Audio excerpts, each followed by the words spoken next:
Gusto ko lang pong i-clarify yung aking statement na sinabi kong ang SDA ay lahat papatayin dahil sa kanilang paglabag ukol sa Sabbath Day observance.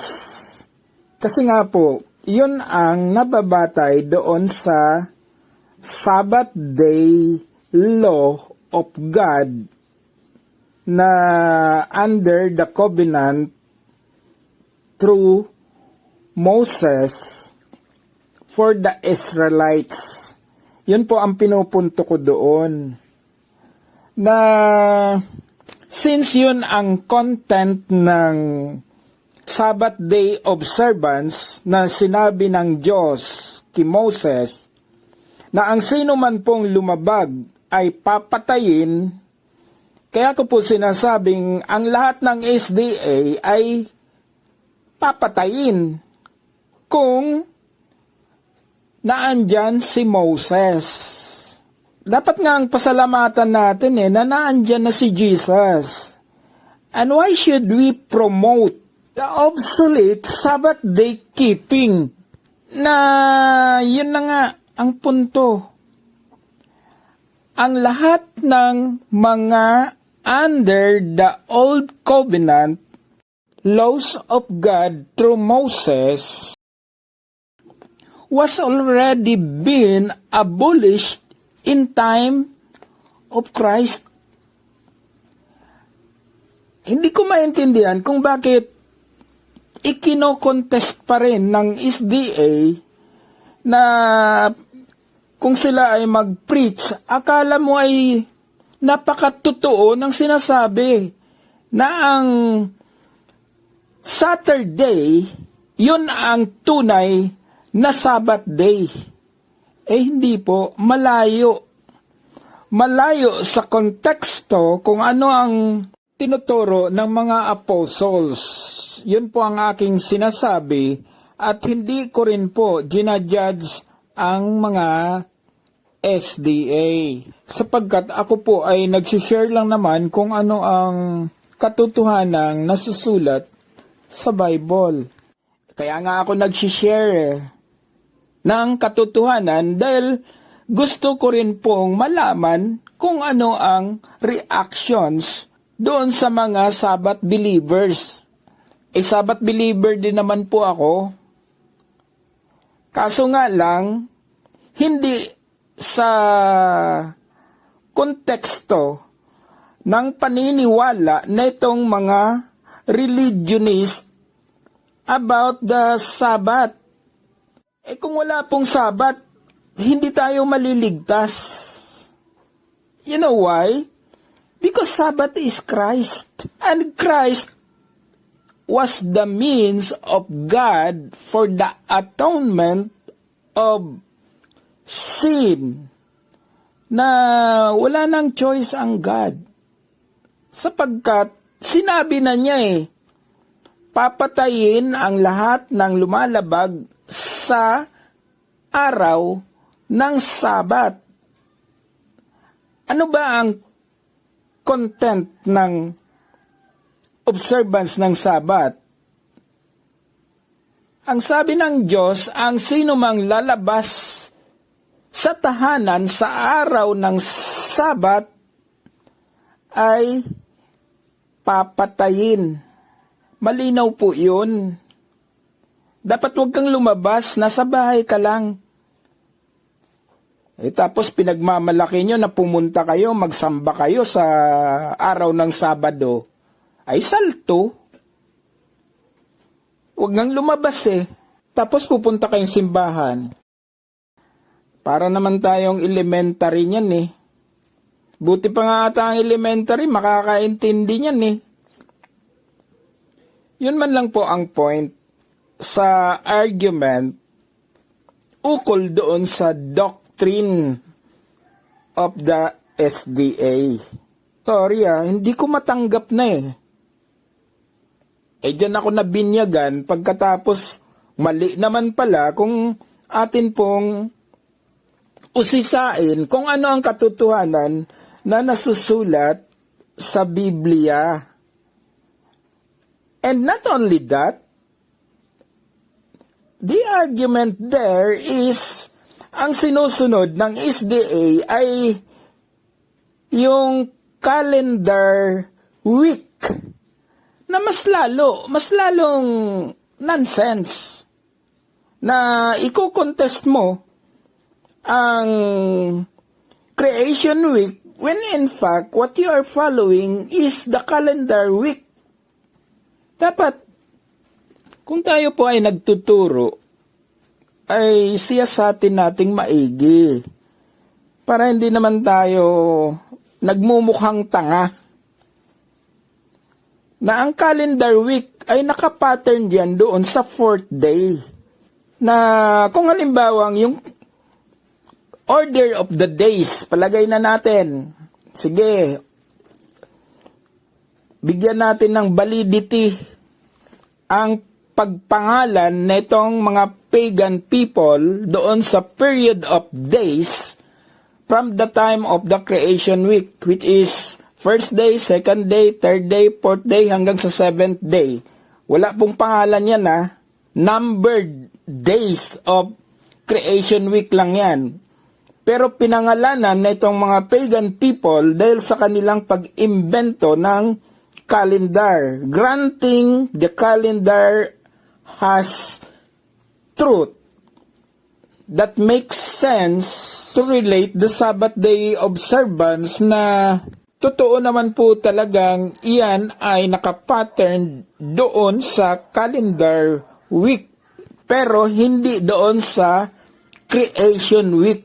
Yan po ang dapat nating intindihin para hindi naman tayo nagmumukhang bobo. Sapagkat ang computation po ng pagan people for 24 hours day, nakapattern yan doon sa creation of the sun and the moon, na yun na nga ang sinasabi kong nangyari on the 4th day. Hindi yun nangyari on the 1st day. Dahil, ang sabi ng Diyos, let there be light. And there was light. Pero it's through the power of God. There was no sun and moon on the first day. Simple lang naman po talaga kung ating pag-isipan kung ano ang nasusulat sa Biblia. Kaso nga lang, nagbago na kasi yung calendar, naging Gregorian calendar na, kaya nagkaganon. Nahaluan na kasi ng religion yung kanilang mga kaisipan dahil sa itong mga Millerites movement ay nabigo kasi sila in 1844 sa second coming of Christ at sila po ay na-disfellowship sa kanilang church na Sunday Keepers. Pinag-aralan po naman talaga nila yan ng maigi. Dahil nireview nila yan Kasama din doon si Sister Ellen G. White na nakipag-aral. At yung kanyang asawa. Kasi mga Sunday Keeper naman mga ito Hindi sila Saturday Keeper, Sunday Keeper. Sister White is a Methodist member, baptized of the Sunday Sabbath, hindi Saturday Sabbath. Sapagkat ang original nga po na 7th day on the Julian calendar is not Saturday, it's Sunday. Kaya maraming Sunday Sabbath keepers during those days. Wala namang nag-o-observe ng Creation Week sapagkat wala na po yun. It can no longer be traced. Logically, scientifically, kung atin pong pag-isipan, ang Creation Week can never be traced anymore with respect to time. Kasi yung first day, second day, third day ay hindi naman yun nakabase sa creation of time na nangyari on the fourth day. Iba po, magkaiba.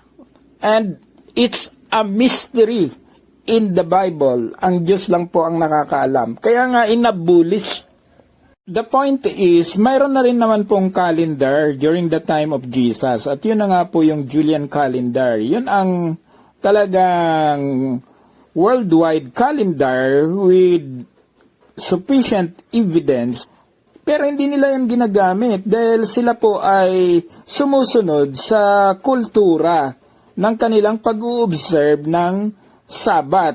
At kung anong araw man yun sa kalendaryo, at since yun ay Julian calendar, ay di yung Sabat nila is Sunday. It's not Saturday. Samantalang ito namang Sabat ng mga Jewish people ay nakapattern yun consistently mula pa during the time of Moses. Nung sila po ay nakarating sa wilderness onward, wherein doon po nagsimula ang pagbilang ng 7 araw base sa instruction ng Diyos kay Moses to observe the first Sabbath day onward up to the time of Jesus. At kung bakit po sila hindi gumagamit ng calendar sa kanilang Sabbath day observance sapagkat ang calendar was just introduced lately lang naman. Pero kaugalian na nila yung pag-observe ng Sabbath. Ang Julian calendar po ay inintroduce ni Julius Caesar na siyang Emperor of Rome who was assassinated at pinalitan naman po ni Augustus Caesar na siya pong nag-implement nitong Julian calendar during the time of Jesus. So that means meron na po talaga silang ino-observe na araw for the Sabbath observance. But I don't think it's the Julian calendar. No, there is no record in the Bible as such. Kaya nga yung order of the days, hindi naman nabago sa Bible from the creation week. Which is first day, second day, third day, fourth day, up to the seventh day. Wala pong pangalan. There is no registered Saturn day or Sunday or whatever in the Bible na nagpangalan sa creation week days of God. Alright? Ginawa naman lang yan ngayon na away nila dahil sa religion, which is a religion of lies. Okay?